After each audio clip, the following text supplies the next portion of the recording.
Host और दोस्त कल्पिता और आप देख रहे हैं ज्ञान और विज्ञान से भरा हमारा कार्यक्रम गर्भ संस्कार। गर्भ संस्कार के लिए स्पिरिचुअल वेलबींग का क्या महत्व है ये तो हमने जान लिया। आज के एपिसोड में हम स्पिरिचुअल वेलबींग के बारे में और भी गहराई से जानेंगे। इस पर हमें जानकारी देने के लिए हमारे साथ स्टूडियो में मौजूद है गर्भ संस्कार की विशेषज्ञ डॉक्टर सोनल जैन जायसवाल। डॉक्टर सोनल जैन जायसवाल, आप स्पिरिचुअल एंड वेलनेस कोच के रूप में काम कर रही हैं। आप spiritual intelligence, panchakoshas, chakras, karmas, mind power, kundalini जागरण, मृत्यु के बाद का जीवन सहित विभिन्न विषयों पर बातचीत, लेखन, ब्लॉग, परामर्श और ध्यान सत्र के माध्यम से लाखों लोगों के जीवन को छू रही हैं। गर्भाधान, गर्भ संस्कार, दिव्य मां, गर्भधारण, गर्भावस्था और डिलीवरी के बाद देखभाल के लिए सैकड़ों भावी माताओं और नई माताओं को परामर्श देती है। आपके लेख विदेश के प्रतिष्ठित अखबारों और पत्रिकाओं में प्रकाशित होते हैं। बच्चों के संपूर्ण विकास के लिए डॉक्टर सोनल ने इंटेलिजेंस मॉडल बनाया है, जो ड्रीम बेबी की अभिव्यक्ति के लिए एक संरचित चरण दर चरण दृष्टिकोण है। सोनल मैम, गर्भ संस्कार में आपका बहुत बहुत स्वागत है। नमः शिवाय। सोनल मैम, हम आज के एपिसोड में स्पिरिचुअल वेलबींग को और गहराई से समझ रहे हैं, तो मेरा पहला प्रश्न आपसे ये है कि हमारा जो सोल है और हमारी जो बॉडी है, उनका आपस में क्या कनेक्शन होता है? बहुत सुंदर सवाल किया आपने।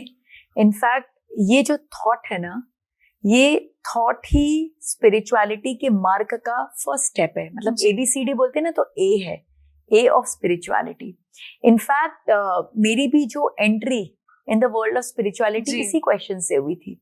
एक बार अचानक से मैं कहीं जा रही थी और मुझे सड़क पर एक बेगर मिला। बहुत प्यारा सा बच्चा था, बहुत प्यारा सा, कुछ 7-8 साल का होगा। तो वो मुझे मिला और वो भीख मांग रहा था। और मेरे मन में इंस्टेंट एक क्वेश्चन आया कि बच्चे तो बिल्कुल भगवान का स्वरूप होते हैं, उन्होंने तो कोई गलती की नहीं है, फिर ऐसा क्यों कि हम एज बच्चे हम इतने अच्छे फैमिली में बॉर्न हुए, इतने प्रॉस्पेरस, इतने लविंग पेरेंट्स मिले, कभी हमें कुछ सोचना ही नहीं पड़ा, कुछ करना ही नहीं पड़ा। Everything was just picture perfect in our life. Everything was just perfect, we were blessed. और वही ये बच्चे हैं जो 2 टाइम का खाना खाने के लिए हाथ फैला रहे हैं, इतनी धूप में घूम रहे हैं, फिर भी कोई गारंटी नहीं है कि उन्हें मिलेगा कि नहीं मिलेगा, इतनी बुरी अवस्था में। तो बच्चे जब भगवान का स्वरूप है, बच्चे जब एकदम प्योर है, एक बच्चा जब बॉर्न हो रहा है, तब उसकी क्या गलती है कि वो एक बेगर के घर में बॉर्न हो रहा है कि कोई बहुत प्रॉस्परस फैमिली में बॉर्न हो रहा है? तो उसकी क्या मिस्टेक है? तो ये जो क्वेश्चन था, ये मुझे बहुत समय तक कचोटता रहा, डिस्टर्ब करता रहा कि भाई हम जब आ रहे हैं तो एक ब्लैंक स्लेट के साथ में आ रहे हैं, एक बोलते हैं ना, कोरा कागज की तरह आ रहे हैं। तो जब हम एक कोरा कागज की तरह आ रहे हैं, तब क्यों कहीं किसी के लिए बेटर हो रहा है, किसी के लिए खराब हो रहा है? ये तो सरासर नाइंसाफी है। there is something wrong in the whole concept. But I was always very devoted to God. भगवान के प्रति always मेरे को बहुत श्रद्धा थी। तो ये तो बात मुझे क्लियर था कि I need to understand further, कहीं ना कुछ मिसिंग लिंक्स है, क्योंकि भगवान के थ्योरी में, भगवान के कॉन्सेप्ट में कभी कुछ गलत नहीं हो सकती। Everything is perfect from him. उनमें कोई मिस्टेक नहीं हो सकती। मुझे मिसिंग लिंक्स निकालने हैं। And then fortunately I got connected with Brahma Kumari, और फिर मेरे जीवन में मेरे बाबा जी आए, Avdhoot Baba Shivanand. I was actually blessed. और फिर आस्था के साथ में काम करते करते बहुत स्पिरिचुअल गुरुज के साथ मेरा बहुत संपर्क हुआ और अपने आप एक अनफोल्डिंग शुरू हुई। और तब मुझे समझ में आया, ये आत्मा और शरीर, जो आपने भी प्रश्न पूछा, this was the first, like you know, the seed जो मुझे आध्यात्म के मार्ग में लेके गया। और तब मुझे समझ में आया कि ये जो बच्चे बॉर्न हुए हैं, ये शरीर से बच्चे हैं, लेकिन इनकी जो आत्मा है वो तो पता नहीं कितने जन्म ले चुकी है। तो जो कर्म जो इनके इतने जन्मों में इकट्ठे हुए हैं, अभी जो इन्होंने जन्म लिया, उस कर्म के स्वरूप में उन्होंने जन्म लिया है। तो शायद जाने अनजाने में इन्होंने बहुत मिस्टेक्स की होंगी, और इस कारण ये जो जन्म उन्होंने लिया, बच्चे बन के भी बॉर्न आए, तो कुछ बच्चे फिजिकली मेंटली हैंडीकैप्ड होते हैं, कुछ इस तरह से बेगर्स हो जाते हैं, मतलब बहुत तकलीफों का सामना करना पड़ता है उन्हें, जस्ट बिकॉज उनका जो पास्ट कार्मिक बैगेज था उसमें इश्यूज थे। That's why they face this. और वहीं दूसरी तरफ मैं और आप, हम जैसे जो लोग हैं जो इतने अच्छे घर में बॉर्न होते हैं, इतना अच्छा हमें एनवायरनमेंट मिलता है, उसका कहीं ना कहीं कारण है कि कुछ ना कुछ पुण्य था जिससे हमें ये मिला। तो यहाँ से मुझे शरीर और आत्मा के डिफरेंस को मैंने समझना शुरू किया कि शरीर, ये शरीर है जिसको धारण करके हम इस पर्टिकुलर जन्म में आए हैं, लेकिन आत्मा जो हमारी है वो कई जन्म ले रही है। जिस तरह से ये शरीर एवरीडे कपड़े बदलता है, कल हमने कुछ और पहना था, आज कुछ और पहन रहे, कल कुछ और पहनेंगे, एवरीडे हम अपना वस्त्र जो है बदलते हैं। तो शरीर जो है वो वस्त्र है आत्मा का। हर जन्म में जो आत्मा है वो एक नया वस्त्र धारण करती है, एक नए शरीर के फॉर्म में। इस जन्म में मैं डॉक्टर सोनल जैन जायसवाल हूँ, पता नहीं पिछले जन्म में क्या थी और अगले जन्म में क्या होंगी, लेकिन हर जन्म में मेरा एक अलग वस्त्र होगा, यानी एक अलग शरीर होगा। तो बॉडी क्या है?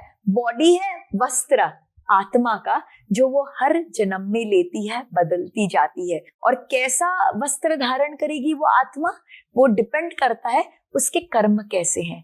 अगर कर्म अच्छे होंगे, जैसे होता है ना भाई, कैसा कपड़ा हम खरीदेंगे, खूब सारे पैसे होंगे तो बड़ा सुंदर डिजाइनर का ब्रांडेड कपड़ा हम खरीद सकते हैं, पहन सकते हैं, सुंदर लग सकते हैं।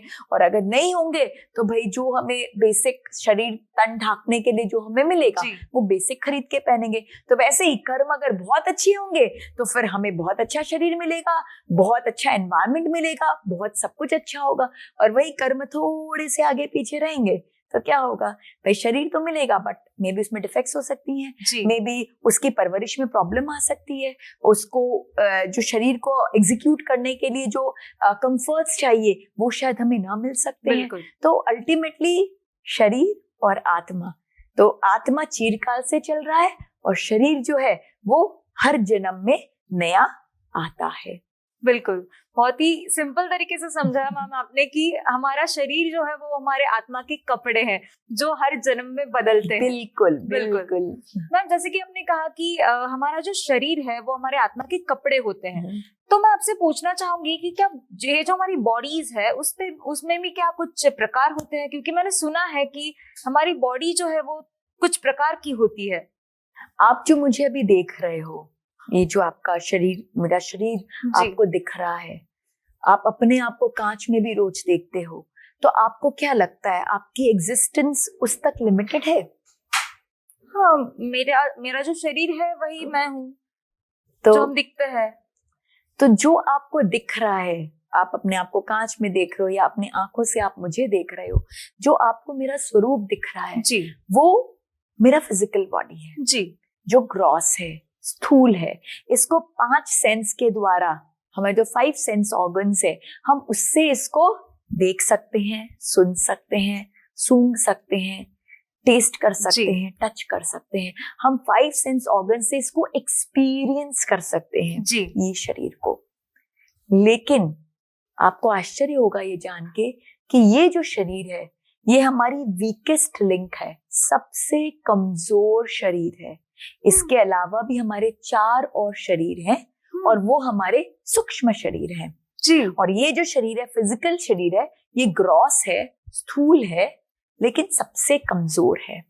तो इसका पोषण कौन करता है? इस शरीर का, ये शरीर का पोषण करता है हमारी दूसरा शरीर जो हमारा है प्राणमय कोश, जिसे हम एथरिक बॉडी भी कहते हैं। यही वो प्राणमय कोश है जो एनर्जी को फीड करता है हमारी बॉडी में।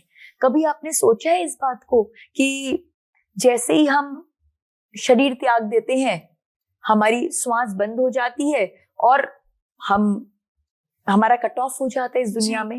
होता है ना ऐसा? बिल्कुल।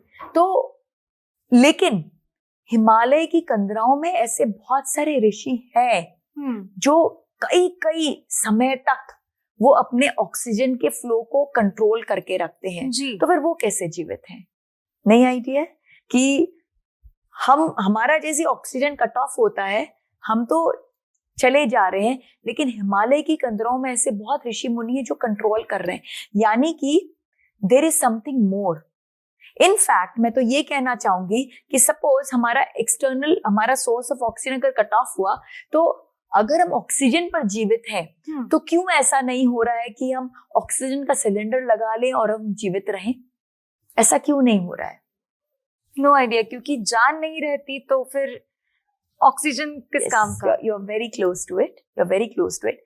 हमें लगता है हम ऑक्सीजन पर जिंदा हैं जी, तो अगर हम ऑक्सीजन पर जिंदा हैं तो फिर क्यों हम मर रहे हैं? हम तो ऑक्सीजन का फ्लो देके हम अपने आप को जिंदा रख सकते हैं। और फिर हिमालय की कंदरों में वो ऋषि मुनियों का जो ऑक्सीजन को काफी समय तक रोक देते हैं, वो अपने अंदर बंधास और कुंभक लगा के अपने श्वास को बिल्कुल स्टॉप कर देते हैं कई कई कई समय तक। तो फिर ये ऑक्सीजन नहीं है जिससे हम जिंदा हैं, हम जिंदा कुछ और चीज के कारण हैं। और वो क्या है? वो है लाइफ फोर्स एनर्जी, प्राण तत्व। और ये लाइफ फोर्स एनर्जी कहाँ से आ रही है? ये लाइफ फोर्स एनर्जी आ रही है हमारे प्राणमय कोश में।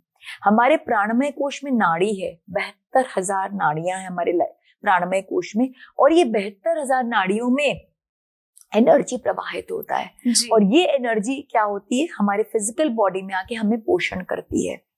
अगर ये एनर्जी डिस्टर्ब हो गई तो हम फिजिकली कमजोर हो जाते हैं, डिजीज्ड हो जाते हैं। और अगर बिल्कुल कट ऑफ हो गई, हम सिल्वर कॉर्ड से कनेक्टेड है, हमारा एथरिक बॉडी, हमारा फिजिकल बॉडी एक सिल्वर कॉर्ड से कनेक्टेड है, तो अगर वो सिल्वर कॉर्ड डिस्कनेक्ट हो जाता है तो क्या होता है?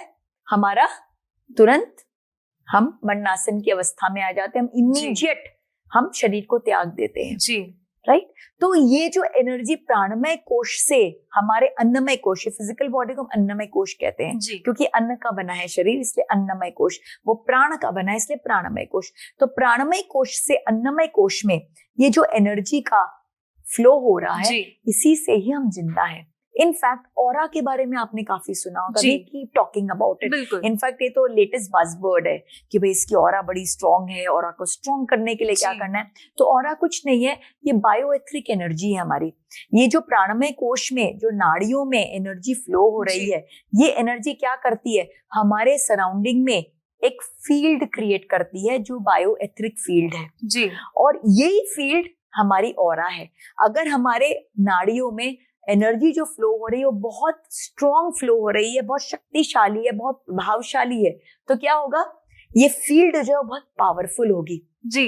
और अगर ये एनर्जी कम रहेगी, ये इतनी इंटेंसिटी वाली नहीं रहेगी, तो क्या होगा? हमारा ऑरा कमजोर होगा जी। और यही कारण है कि जिनकी ऑरा कमजोर होती है वो बहुत जल्दी बीमार पड़ जाते हैं, बिकॉज एनर्जी उनके अंदर बहुत कम है। इनफैक्ट जिनकी ऑरा कमजोर है तो उनकी ऑरा में ना छेद हो जाते हैं, फिशर्स हो जाते हैं, और नेगेटिव एंटिटीज उससे एंटर करनी शुरू कर देती है, जो हमें फिजिकली, मेंटली, इमोशनली बीमार बना देती है, डिजीज बना देती है। ऑन दी अदर हैंड जिनका ऑरा बहुत स्ट्रांग है, उनके केस में क्या हो रहा है? वो बाहर की एनर्जी से अनअफेक्टेड रहते हैं। इनफैक्ट जिनका ऑरा बहुत स्ट्रांग है वो अपना प्रभाव दूसरों पर छोड़ देते हैं। यही कारण है कि जब हम साधु संत के पास में जाते हैं तो क्या होता है? बहुत ही पॉजिटिव फील होता है, अच्छा लगता है। कुछ बदलाव आता है आपके अंदर।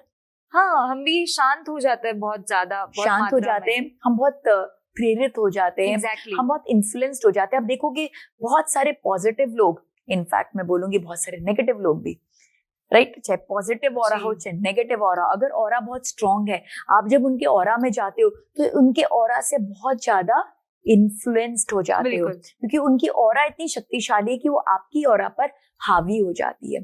तो इसलिए जब हम कोई गुरु महाराज के पास में जाते हैं, कोई पॉजिटिव पर्सन के पास जाते हैं, तो हम बहुत जल्दी उनकी बातों से इम्प्रेस्ड हो जाते हैं, हम उनके गाइडेंस को फॉलो करना चाहते हैं।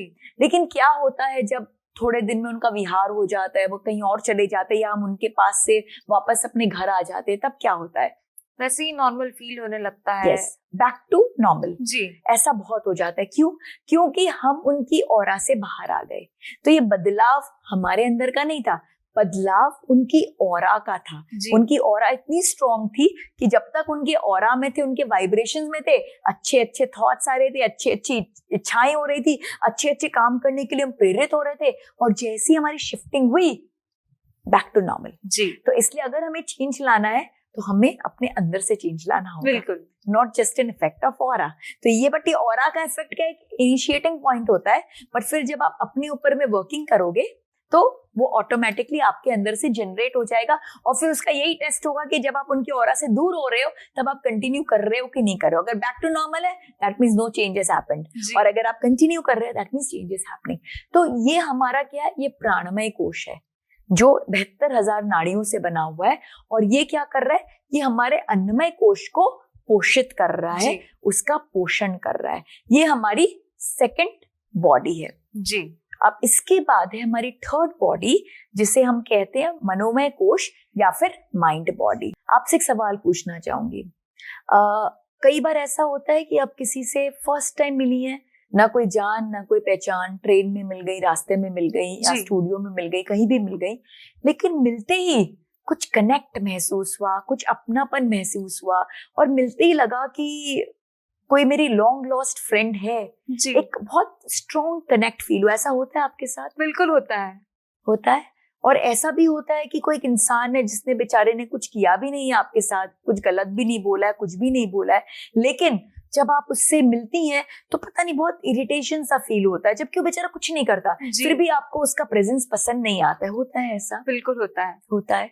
तो आपने कभी सवाल किया है कि इसने ना मेरे साथ बहुत अच्छा किया बट मेरे दिल से बहुत प्यार निकल रहा है, और इसने तो कुछ बुरा भी नहीं किया, तो मुझे क्यों इतना इरिटेशन हो रहा है और उसका प्रेजेंस पसंद नहीं आ रहा है? क्या कारण है इसका? नहीं पता, लेकिन होता है ऐसा। होता है ऐसा, बहुत नॉर्मल है, हम सबके साथ ऐसा होता है। तो इसका कारण क्या है? इसका कारण ये कि मनोमय कोश में हमारे सारे फीलिंग्स और इमोशन स्टोर्ड है, आज के नहीं, जन्म जन्म के जितने भी जन्म हमने लिए हैं ना आज तक, वो सारे के इमोशंस और फीलिंग्स जो है वो हमारे मनोमय कोश में स्टोर्ड होते हैं।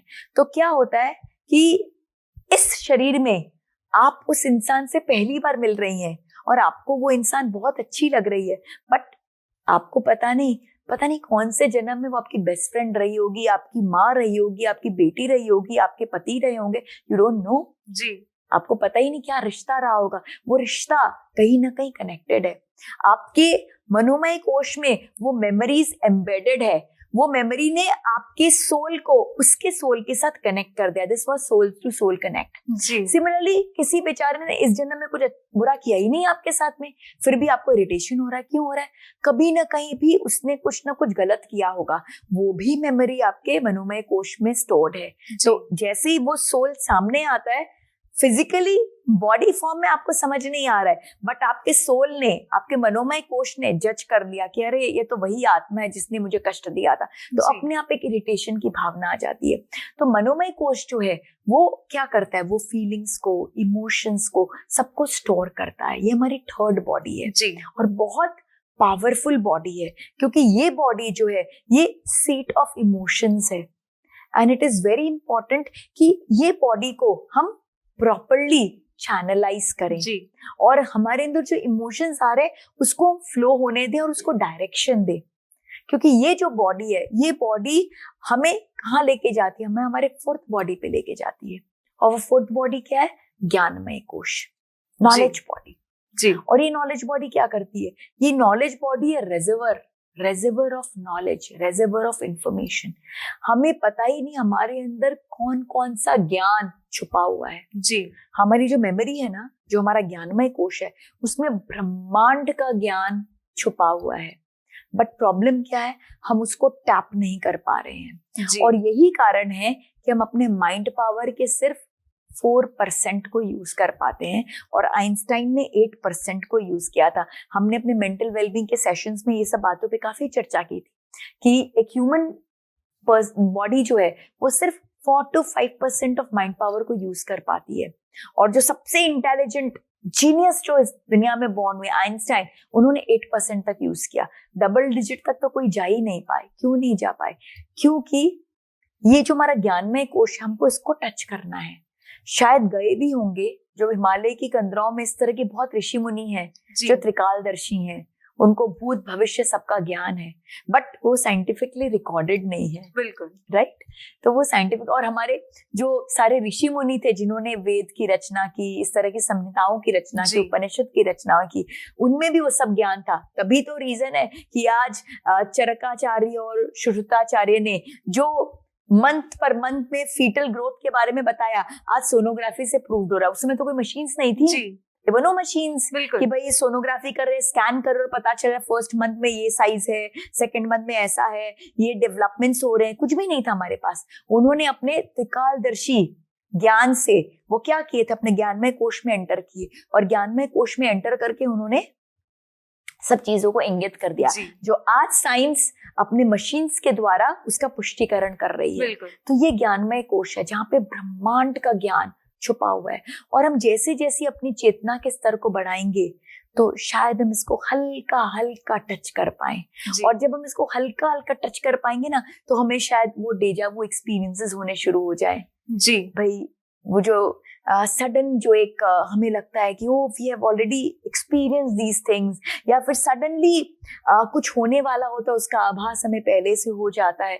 तो इस तरह के बहुत सारे मिराकल्स है, बहुत सारे चमत्कार हैं जो ज्ञानमय कोश में प्रेजेंट है, बट ये एक्चुअल में ना चमत्कार है ना मिराकल्स है, ये तो हमारे अंदर है ही। चमत्कार तो इस बात की कि हम इसको टैप नहीं कर पा रहे हैं, उल्टी बात है। बिल्कुल टैप करना तो हमारा स्वभाव होना चाहिए, we should have done it, जो हमारे पूर्वजों ने किया है, बट आज हम नहीं कर पा रहे हैं। क्यों नहीं कर पा रहे? क्योंकि हमने अपनी सूक्ष्म बॉडी को स्टॉप कर दिया है, हमारा एक्सेस ही नहीं रहा है, हम अपने फिजिकल बॉडी के बियॉन्ड सोच ही नहीं पा रहे हैं। हम सोच क्या, हमें पता ही नहीं है उनके एग्जिस्टेंस के बारे में कि भाई फिजिकल बॉडी के अलावा भी हमारी एथरिक बॉडी, हमारी माइंड बॉडी, हमारी नॉलेज बॉडी है, हमारा नॉलेज ही नहीं है इसके बारे में। तो जब नॉलेज आएगा, जब हम इसको एक्सपीरियंस करने लगेंगे, तभी हम तो इसके पावर्स को टैप कर पाएंगे। तो इट्स हाई टाइम कि हम इसके पावर्स को टैप कर सके। और फिर जब नॉलेज बॉडी के पावर को हम टैप कर लेते हैं तो हम कहाँ पहुंचते हैं?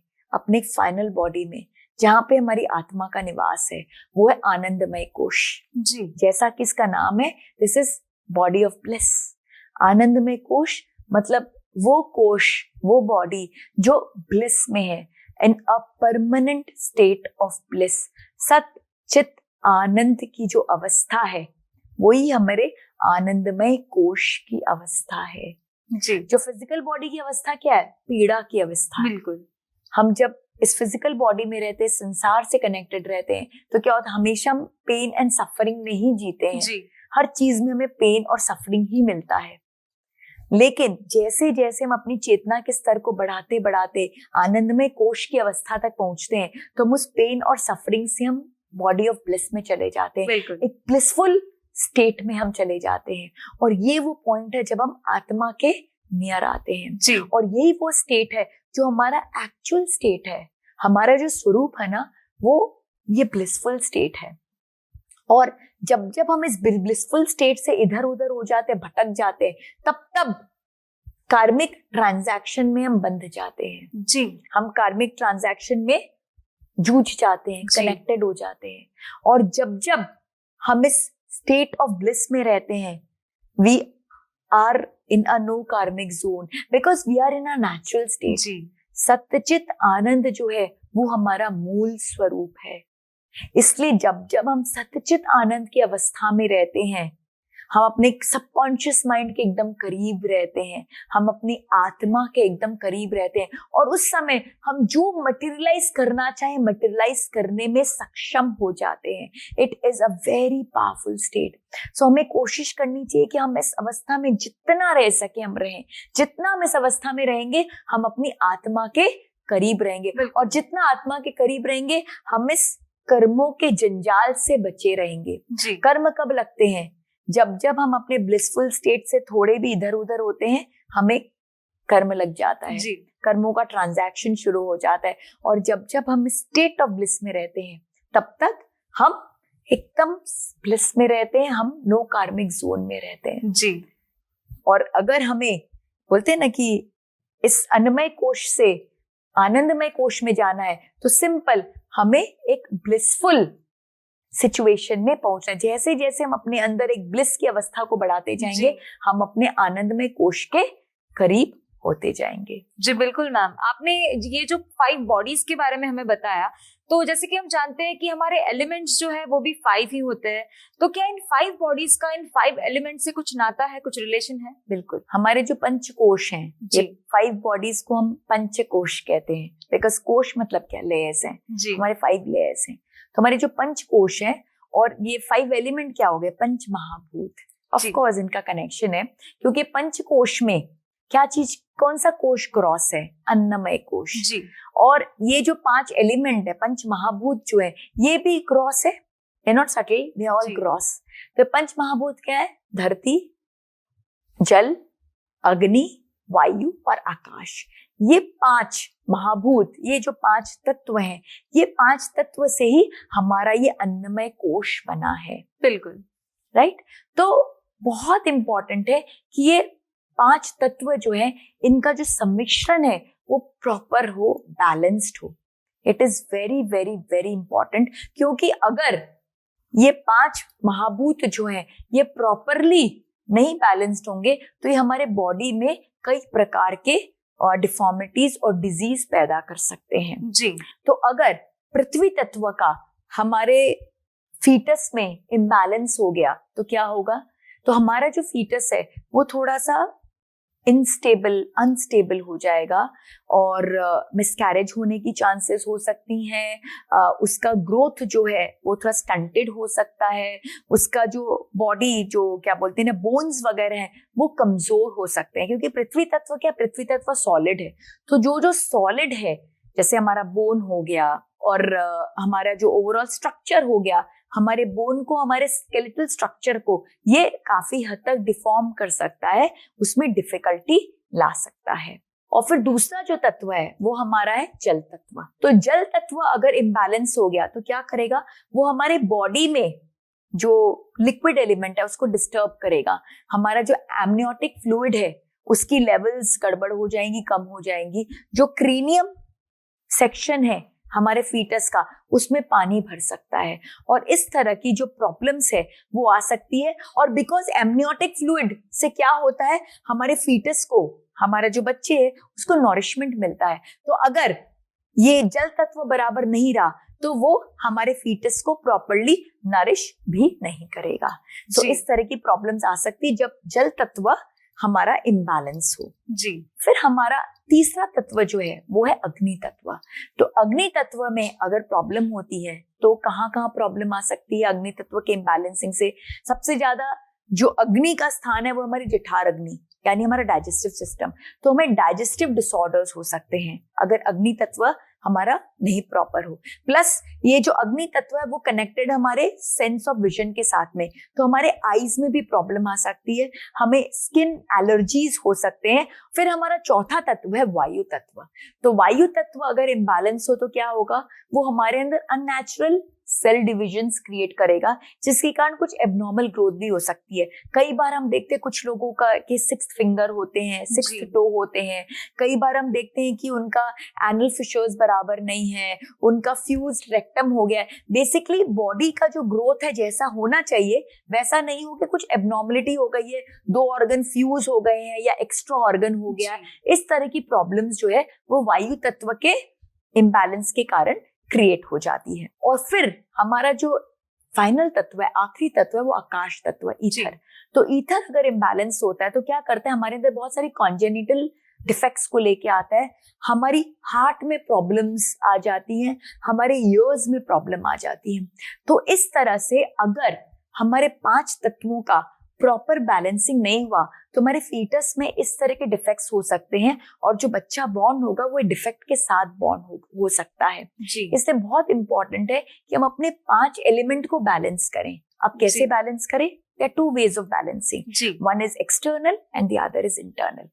External balancing के लिए अब क्या कीजिए, ये 5 तत्व के साथ में एक एकाकार स्थापित कीजिए, ग्रैटिट्यूड दीजिए धरती को, जल को, वायु को, अग्नि को, आकाश को। ये जो 5 एलिमेंट आपके सामने में है, जिसमें आप जी रही हैं, जो आपके जीने के कारण है। सोचिए धरती नहीं हुई तो क्या होगा, जल नहीं हुआ तो क्या होगा, अग्नि नहीं हुआ तो क्या हुआ, वायु नहीं होगा तो क्या होगा, ये चराचर आकाश नहीं होगा तो क्या होगा, आपका एग्जिस्टेंस ही नहीं पॉसिबल है। तो ये जो एक्सटर्नल मैनिफेस्टेशन है आपके 5 तत्व का, give lot of gratitude to them. उनके साथ एक एकाकार स्थापित कीजिए, समय बिताइए धरती के साथ, समय बिताइए जल के साथ, समय बिताइए अग्नि के साथ। और आजकल जो इतना पोल्यूशन हो रहा है, इनका जो मिसमैनेजमेंट हो रहा है, मिसयूज हो रहा है, उस पर कुछ काम कीजिए, कुछ ग्रैटिट्यूड की भावना लाइए। हमारा जो ऐप है ड्रीम बेबी ऐप, हमने उसमें बहुत सारी एक्टिविटीज दी हैं, जो एक्टिविटीज के द्वारा आप कनेक्ट हो सकती हैं, ग्रैटिट्यूड दे सकती हैं, आप कुछ एक्टिविटीज करके आप अपना योगदान दे सकती हैं इनके बेटरमेंट के लिए। तो एक्सटर्नल मैनिफेस्टेशन आप इस तरह से कर सकती हैं, और इंटरनल के लिए हम जब अभी चक्रों के बारे में जानेंगे और फिर हम चक्र साधना जब करेंगे, तो जितने भी चक्र हैं वो हर चक्र में कोई ना कोई तत्व का वास है। तो जब हम चक्र साधना करते हैं तो चक्र साधना के साथ साथ ऑटोमेटिकली हमारी ये पंचभूत साधना भी हो जाती है, भूत शुद्धि साधना भी हो जाती है।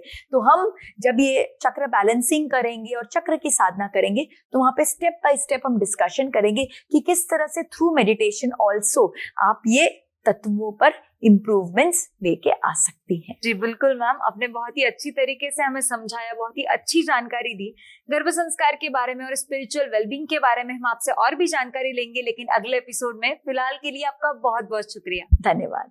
दोस्तों, अगर आप भी गर्भ संस्कार के बारे में कुछ जानना चाहते हैं या फिर आपके मन के सवाल सोनल मैम से पूछना चाहते हैं, तो आप भी हमें कांटेक्ट कर सकते हैं। अब अपनी होस्ट और दोस्त कल्पिता को इजाजत दीजिए, फिर मुलाकात होगी गर्भ संस्कार के अगले एपिसोड में। तब तक अपना ख्याल रखिए।